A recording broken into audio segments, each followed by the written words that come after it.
Now, 3 wildfires are burning west of the hammocks, Sweetwater and Doral. They've burned an area larger than the size of Hialeah, and hundreds of people have decided to evacuate their homes. Fire crews have been working for days to put out the flames. CBS News Miami's Buckley is your reporter in West Miami-Dade with what you need to know. The last time we checked in with you, you were telling us about power outages. What's the situation out there like now?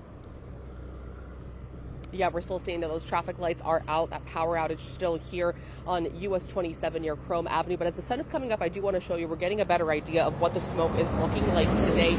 It doesn't seem too bad in our area right here. We're just seeing hazy skies as that sun comes up here. But near the emergency vehicles, you can still see closer to the fire. There's still a bit more smoke that's over that way. Let's get you right to some video from yesterday that's going to give you a better idea of just how extensive these fires are and how large they are really. Now, according to authorities, about 200 people voluntarily evacuated and went to the fairgrounds as some were left without power. MDSO says anyone who stayed is encouraged to leave because of the heavy smoke and the soot. Now, part of Chrome Avenue remains closed this morning while crews battle the flames.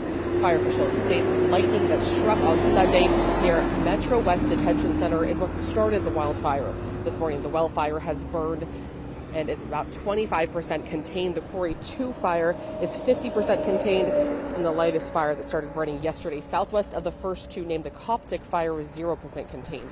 Now, doctors are issuing a warning for people in the area. They say limit your time outdoors and keep an eye on symptoms like watery eyes, scratchy throat, and shortness of breath. Those are all signs to go back inside. We can't express enough how sanctity of life is more important than property. You can always replace property, but we can never replace the sanctity of life.